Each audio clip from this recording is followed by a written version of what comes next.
I want to share with you guys some quotes from Jon Hackleman, dear friend of the program. And we have messaged privately. He does want to come talk about this fight. So either on Instagram Live or on the Anik and Florian podcast channel or here on the DraftKings YouTube channel, at some point you're going to hear from Hack. But these are the quotes. And I think candidly, when we sit down with him, you're going to hear a lot of this as well. If you don't know, he told MMA Fighting that he is going to heretofore retire from cornering. And on the broadcast, if you missed it, I sort of suggested after round 4 that if I know Jon Hackleman the way I think I do, he's going to try to stop this fight. And then I was able to read his lips and he said something to the effect of, can we stop this thing? So here are the quotes from Jon Hackleman. I'm a known fight stopper in between rounds. I'm kind of known for that, maybe a little too much at times, but I thought this was a good time to stop it. I was outvoted in the corner. And I'm going to read these. They may be a little bit out of order, but win or lose, Glover would have retired. He's ready. He's done enough. He's proved enough. I just don't like to see guys get any kind of beatings or brain damage. I'm just real quick on the gun. I'm thankful they didn't stop it. I know this wouldn't have gone well with anyone. It would have made a lot of people really unhappy, and I don't want it to be about me. I would have thrown it in after the 3rd round, though. I would have been completely happy with the fight stopping there. I saw no reason for it to go on after that. And of course, it went on for 10 minutes thereafter.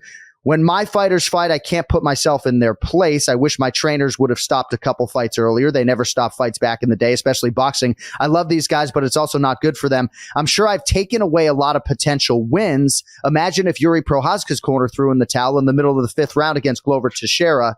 And then he goes on to say this, Kenny, and I really wanted you to hear this. Glover's smiling, telling everyone he's fine, even though you could tell he wasn't. I'm so good right now. I love life. I love this. But he wasn't saying it with a little less, or he was saying it with a little less, right? His mouth wasn't moving as much. That's for sure. That's my last cornering. I'm never going to work a corner again. Kenny, your thoughts on all that? Ken Flo, you're muted. I love you, though. This is a guy, sorry about that. This is a guy, Jon Hackleman, who knows Glover and has been with Glover longer than any of those guys.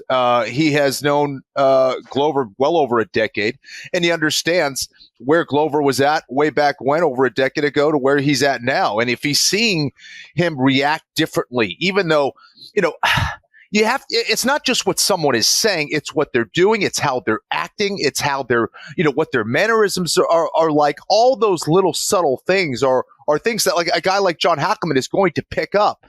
I tweeted something yesterday, how do you decide on stopping a fight early or late? I think a lot of it has to do with, and I guess I'll just read, does the completion of this fight tonight help this fighter perform better tomorrow, or does the fight tonight hurt to hurt them in performing better tomorrow, right? It's like, what are they gaining out of this performance? Even in the win, it's like maybe that extra 2 minutes of fight time takes away their ability to have 7, 8, 9, 10 fights, or hurts their ability, to be quicker or to react quicker. All these things that could be devastating to a fighter.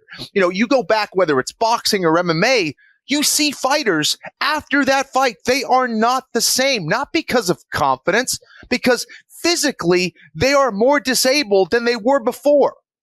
So these are the things that we need to take into consideration is, how much are we investing, now to get later on? And sometimes it's just not worth the squeeze, and you have to cut your losses and say, you know what, we're going to live to be, stop.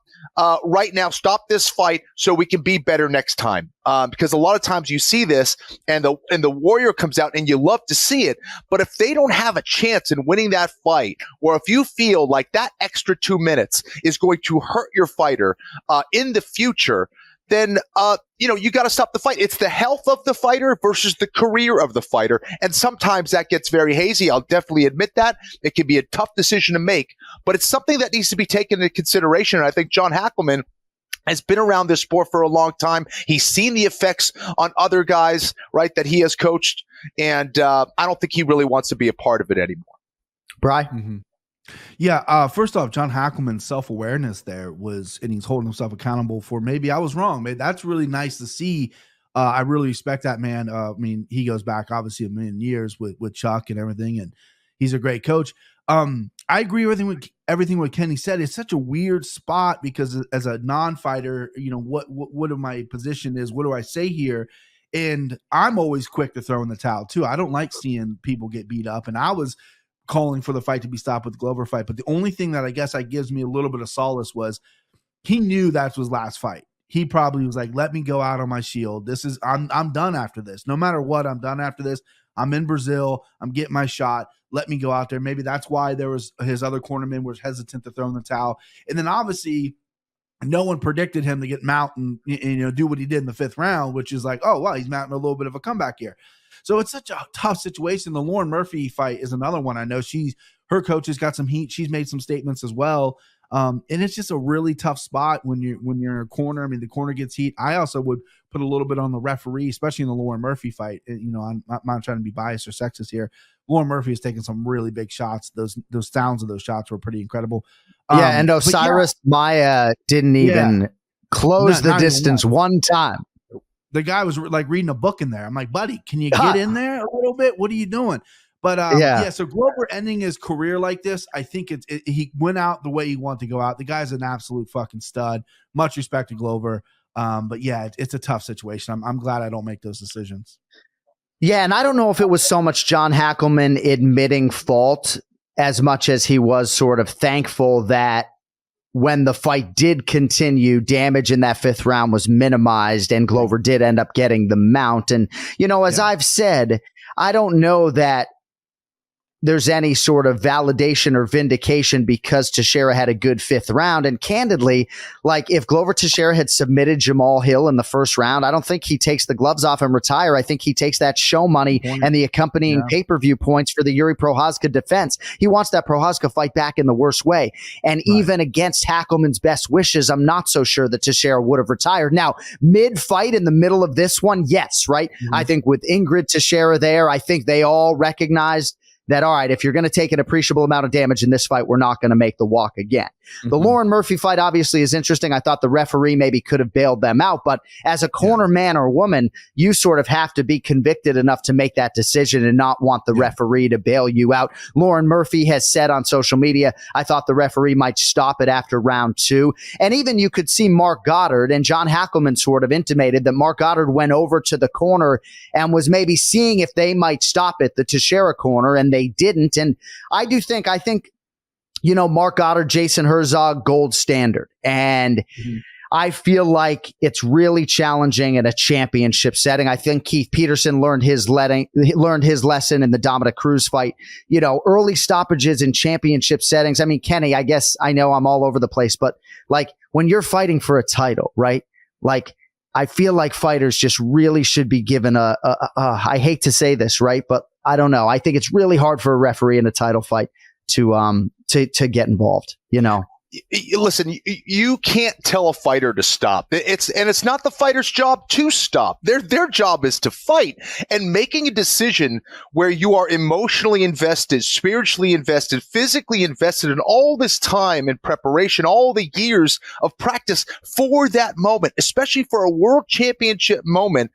A fighter's not going to make the right choice, okay? I'm talking about myself and everybody involved in that situation. You want your coaches, your referees, everybody on the periphery to make that decision for you. And I don't know. Again, it's like, how much is it worth it? I was talking to one of my trainers yesterday. I won't name the NFL player, but there's an NFL player from playing who needs reminders of what he needs to do throughout the day. He can't remember anything of where he needs to go, what he needs to do, where he needs to. I mean, that's not. How much is that worth? How much is your memory worth? How much is your ability to chew your food worth? How much are all those things? So these are real situations that a lot of different professional athletes that are involved in these hard sports have to deal with. And I think looking back, they probably would do things a little bit differently. But when you're in the moment like that, John, it's hard for a fighter to make that choice.